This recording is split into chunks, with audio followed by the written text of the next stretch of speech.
сайн байцгаана уу? Намайг инх төр ирэхс гэдэг би 11 настай. Би орчин сургуулийн 5-ын бие сурдаг.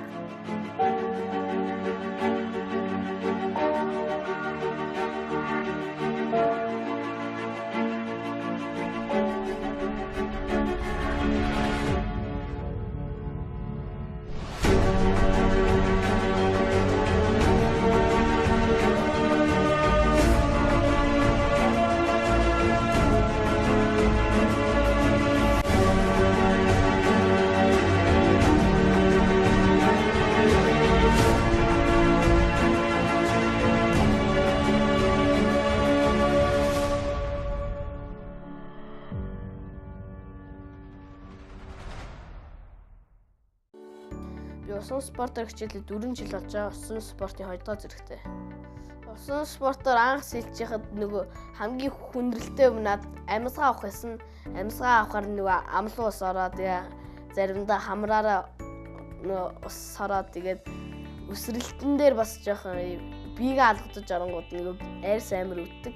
Тэгээ би анх ороход жоохон хүндрэлтээс одоо бол зүгээр. Өөрийгөө зоригжуулахад надад хамгийн тусламж өгдөг хүн бол манай аав. Манай аав надад маш олон хэлжсэн. За манайх чинь 4 хүүхэдтэй. 3 манд 1 охинтой. Манай эргэс чинь манай донд хүү байгаа.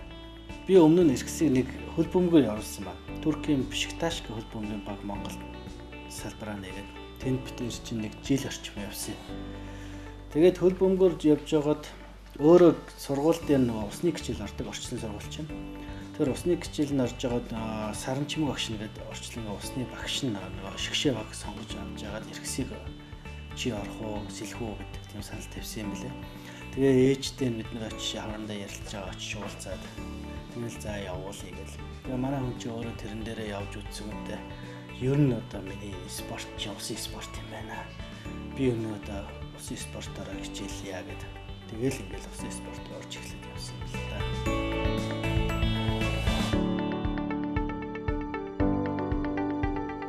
Манай Монгол улс хэлэхдээ илхийгээр задахгүй. Зарим гадаачууд араар задъя. Гэхдээ надад би өврөөр сусахгүй. Яа тэгвэл нөгөө манай орчин сургууль өврийн хөл ихлээр заацсан.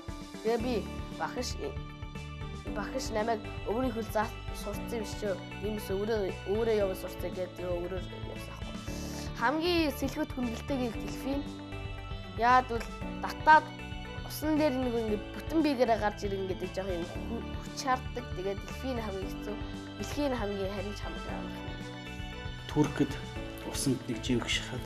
Тэгээ би анх хүнийг сэлт сурдгоо зөөр өвсөрч ороод сэлчдэг гэж бодоод тэгээд өвсрөө орсон живцээ. Тэгээд аав намайг аваад тэгээ би ерөөсөө өөрөө сэлт сурах хэрэгтэй мэн гэж бодоод ааваас асуугаад аав зөвшөөрсөн.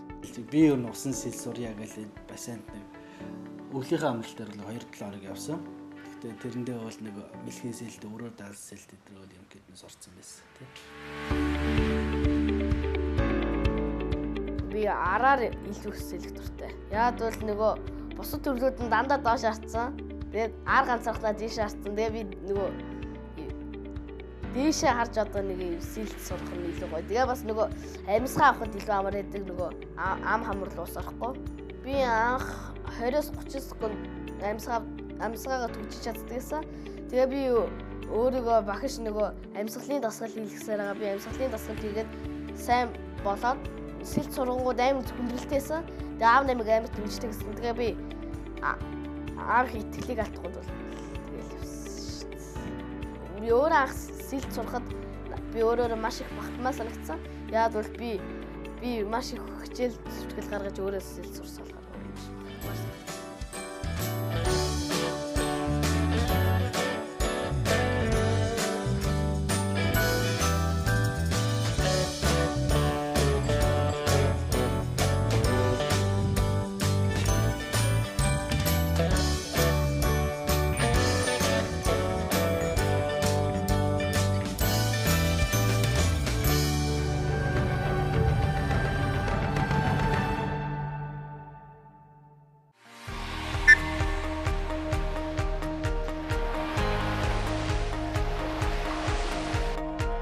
Одоо би бэлтгэлтэй ирсэн. Би өнөөдөр багштайгаа хамт 20 метрт 4 удаа сэлт болгон дээр циклхийн. Тэгээ би даажтай 40 м даран зугаадаа ажиллах нь яваад тэгээд одоо бид нар өсрэлтэд авчих. Тэгээд өсрэлтэд авцсныхаа дараа бэлтгэл дуусна да.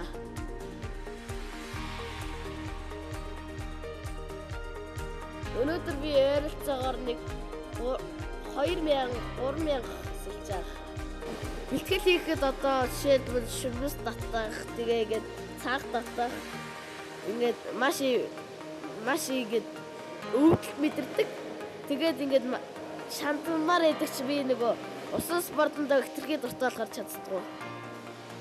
Би сэлтүүдийнхаа араар илүү хөтсөлөх дуртай. Яг бол бусдууд бүгдээрээ доош харцсан. Аран ганцаархнаа дээш болгоод дээш харангууд над гоё.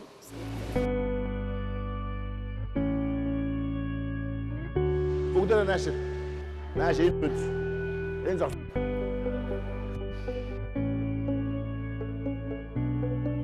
Гараа дээр хойшоо. Олсон. За. Бэлчээрээ. Агаар. Ард. Ордоо. Таара. Оп.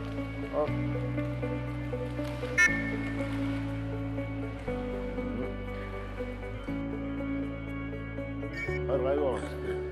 Зөөно. За бэлдэрэ. За зөөж.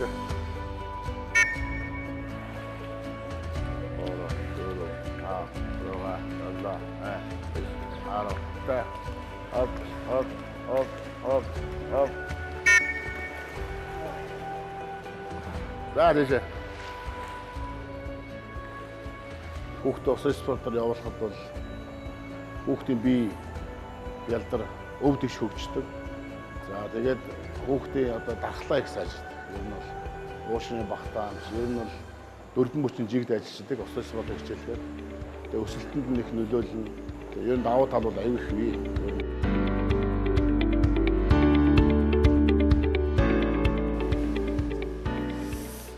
Анх ойролцоогоор нэг 20-30 секунд авдаг гэсэн хаа. Тэгээ одоо л би нэг 2 минут хангалттай авна.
Өсвөр насны хүүхдүүд бол 7 хоногт 2-3 удаа хуур бэлтгэл хийдэг. За тэгээ айхтар тренажер дээр нэг тасал хийлгэж байдаг. Гүйлгэх. За тэгээ дугуй унах. За тэгээ гисэс сал өсрөл. Ер нь эрзэндээ тасал балансын тасал хийдэг хүүхдүүд. Яг бүр 17-8 хүрсэн үед бол тренажерд оруулж хөндөөлдөг. Тэгээс өсвөр насны хүүхдүүд бол зүгээр яг гар дээрээ сунах ч юм уу сууж босох их хүчний эрдэнэд тасал хийдэг. Балансын тасалбар. Хуурай бэлтгэлээр ихэвчлэн хүүхдүүд ер нь бол усан цэлхэд мөр их цуцдаг. Яагаад гэвэл нэг гар усан дээвэр гардаг болохоор тийм учраас ер нь мөрний дасгал хөвчлийг хийдэг байгаа. Усан спортыг сонирхолтой, энэ их шалттай. Энэ бас их зүгээр. За тэгээд тэмцээн уралдаанд бол тогтмол оролцох цаг нь бол өгүүлж агч байгаа. Ихсэн үйдэг бол одоо яг үндсэн төрлөө бол сонгох болоогүй байгаа. За мэдээж 15-6% жил төрлөө сонгодог. Тэр болтлоо 4 төрлөөрөө бэлтгэл сургалтаа хийгээд явж байгаа. Тэгээ манай хүүхд ч бас өөрөө их тооцоо их хийнэ. Ер нь бол усан сэлгэхтэй бол зөвхөн спортч нөгөө бие биелэлтэр сэлэлтийн техникээс гадна маш их тооцоо явна. Ялангуяа усан спортч нөгөө цагийн тий зөвхөн дойлоор секундээр хэмжигдээ явждаг. Өөр их тооцоо байна. Бусад хүүхдүүдийн цагийг гаргаж байгаа бичээд гадаадын хүүхдүүдийн цагийг бичнэ. Нөгөө цаг зэргийн бодлуудыг бүгдийг бичнэ. Америкийн үндэсний болон одоо Азийн хүүхдүүдийн рекордыг бичнэ. Тэгэл өөртөө ингээл төлөвлөгөө зохиол. За одоо би хэд өнгөл ингэх юм бэ? Тэгвэл тэх юм байна гэл. Тэгэл усандаа нөгөө тэмцээнд ороо сэлэл гараад ирэхээр би ч одоо очихоор заавал бичлэг хийн. Тэгэл гарч ирээл гуцаа өмсч хэмжиг багтаал бичлэгүүдээ харна. Тэгэл бичлэг харж байгаа. За ингэсэн байна, тэгсэн байна. За би энэ 25 метрт хэдэн удаа татсан байна. Хэдэн удаа амьсгаа авсан гэл энийгээ бүгдийг өөр ингээд тоолоо тооцоо авчдаг. За ийшээ би 12 удаа татсан юм бол ийшээ буцахтаа 14 татсан байна. Ингээд би секунд хацарсан юм байна штэ тэгэл. Тэр их тооцоо өөрөө хэлийг явчихдаг л та. Би усан спортоор хичээснээс хойш би ангийнхаа хүүхдүүдээс арай сэргэлэн тэгээ бас бие биелэлтэр сайн өгцөн тэгээ бас сэтгэлийн хаттай цагаа зөв өнгөрүүлдэг бас. Би анх бассейнд ороход нөгөө ингээд цаг хугацаа амар хурдан өнгөрдөг нөгөө ингээд тэгээ бас амар үн цэнэг байсан надад. Тэгээд одоо бол би нөгөө секундын ямар үнэтэй тэгээд тэдэн секунд ахихад одоо 2 3 баг жил гаруй тэдэн дээл ахихад баг жил гаруй бэлтгэл хийдэг болохоор одоо над цаг хугацаа амар үнэтэй санагддаг.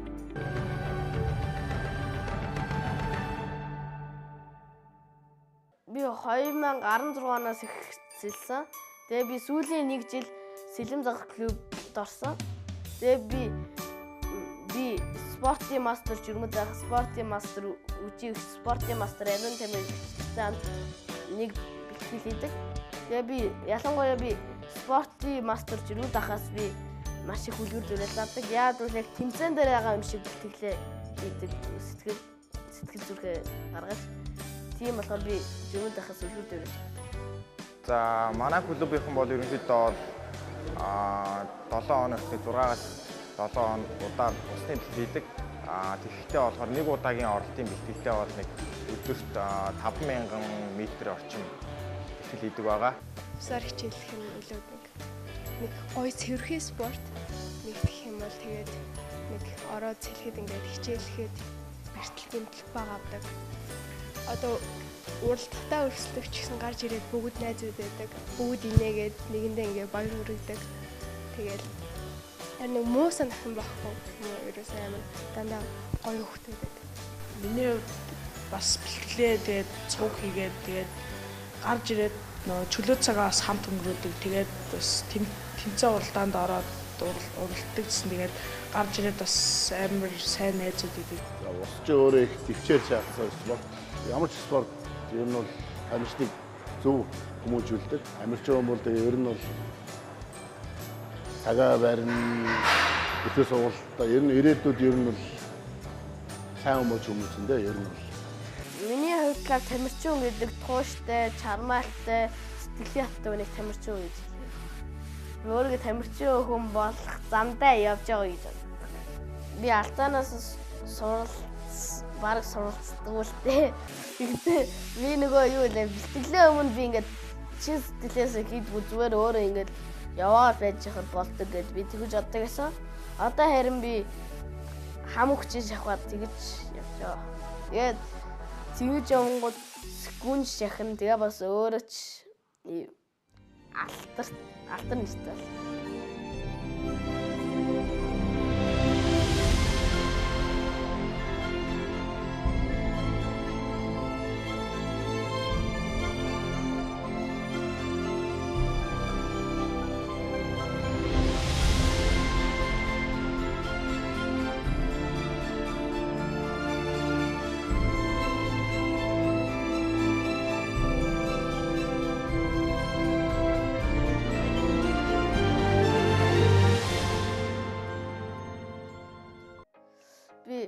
Би хамгийн анх Шанхайгийн тэмцээнд орохдоо амар олон алдаа гаргаад би тэгээ бараг ямар ч амжилт гаргаж чадахгүй. Тэгтээ би 3 дахь зэрэг хийх шахсан. Тэгээ би дараагийн тэмцээнээс өөрийнхөө бичлэгийг үзээд алдаанасаа суралцаж дараагийн тэмцээн дээр 200 м араар даллах зэрэглэлээр алтан медаль авсан. Би 8 настайсан. Миний тэгээ хамгийн анхны тэмцээс нь Тэгээ би энэ дээр өөрөө өстө авна гэж бодоагүй. Тэгээ би ард төлөөр бүрч авна гэж бодоагүй. Харин би өөрөөр авна гэж магадaltaй гэж бодчихсон чинь би араар өөрийгөө мөнгө медаль авсан. Энэ 50 араар авсан, энэ 100 араар авсан. Энэ 200 100 м ар явж байхад миний ам амар ингээд цангасан. Үсрэл ороод ингээд зүгээр явж ирсэн. Тэгэл сүүлийн 75 м ам цангаал ингээд хил ингээд. Энэ удаас миний хамгийн хайртай медаль бол энэ өсвөр үеийн идэвхжүүдийн улсын аварга шалруулах тэмцээн 2017 оноос Эрдэнэ хотод хамгийн сүүлд авсан медаль гэвэл энэ өсвөр үеийн идэвхжүүдийн улсын аварга шалруулах 2019 оных. Тэгээ би 7 алт 3 мөнгө авсан. Би Малайза тэмцээн дээр би 8 хүний гараан дээр зэрэг гарсан. Тэгээ би хамгийн сайн өрсөлдөгч бол Алекс Адрейн, тэгээ бас Мухаммед Духа гэж харсан. Тэгээ би эхний 50 яваал яг сэлэл явж исэн чи эргээл сэлээд явжсэн яг ингээд самбар харагцсаахгүй.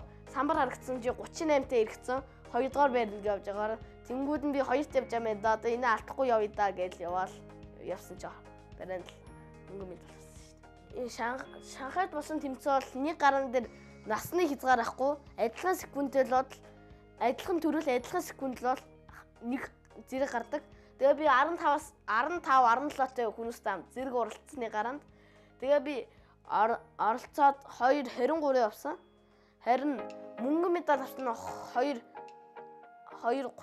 баг. Тэр хавцаа яваад би тэгээ алтан медаль авсан. Би нэг 4-р ангидаа нөгөө бага ангийн сурагч болгонд нөгөө жил болгоно спортлог сурагч, оюунлаг сурагч хийж өгдөг.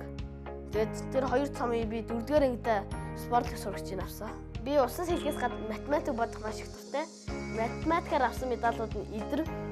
Тэгээ хамгийн анхны медаль нь сэтгэмжээс авсан. Сэтгэмжээ 11 дээр олимпиадаас авсан. Би анх хөл бөмбөг тоглолтог байсан. Тэр үедээ би авсан. Тэгээд энэ ирээдүйн Монгол улсын олимпиадаас 2017-нд би мөнгө авсан. Тэгээд дараа жилд нь 2018 онд нь алт авсан. Хичээлээс гадна хоббитэй байх хэрэгтэй. Тэг хичээлдээ сайн байлаа гэд хоббигүй байвал ямар ч хөгжилтэй тийм юм болохгүй. Усан сэлтээр нөгөө хүнсүүд амар их найзтай болдог. Тэгээ гадаад тэмцээнд ч маш их найзтай болдог. Цагуудаа ингээ гаргаад гээд тавьчихдаг юм дээр. Тэгээд нэг зорилго тавиад. Тэгээд 8 настай байхдаа одоо эрэгтэй хүүхдүүд дотроос хамгийн анхны нөгөө Монголд одоо 3 дугаар зэрэг насан туршидын гэсэн үг шүү дээ. 3 дугаар зэрэг болцсон гэсэн. Тэгээд тэр жилээ эднийхэн чинь нөгөө орчлон клуб дээр нөгөө Сараа ах шиг удирдлагын дээр байсан. Эрхүүд бэлтгэл хийлээ. Эрхүүд очиж бэлтгэл хийсэн. Тэгээд тэрэн дээр бас нэг Оросуудын нэг цагийн болцол дээр хангаж байгаад бас Оросын насан туршид 3 дугаар зэргийг бас тэр үед хийжсэн. Тэгээ одоо автер энэ хайрын зорилго болохоор тэгэл мэдээж цагаа ахуулах тийм. Тэгээд нэгдүгээр зэрэг лид мастер, спортын мастер гэх болцлууд байж байна. 1000 одоо сайн сэлдэг авьяастай хөвгт байлаа дур сонирхол өсөлгүй үйл мэдээж хэцүү шүү дээ тийм.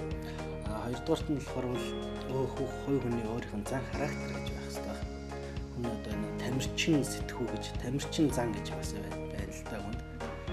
Тийм зан характер байдаг. Тэгэл энэ хоёрын одоо болж байгаа өөрөө дур сонирхолтой болдог би бол дэмжээл явах зэрэг авахгүй шүү дээ. Өөрөө явъя гэдэг авах мэдээж. Нэрийн хугацаанд дах зорилго бол одоо финал гэдэг тэмцээн хамгийн ойр болох тэмцээн.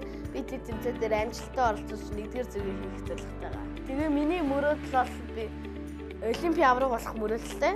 Тэгээ бас улсынхаа нэг дэлхийд гарах мөрөөдөл. Би яг Андрей Говарор шиг тамирч болох хүсдэг. Усан сэлхий надад нөгөө усын татхан гой санагддаг. Яаж бол надад гоё нисчаам шиг мэт юм шүү дээ.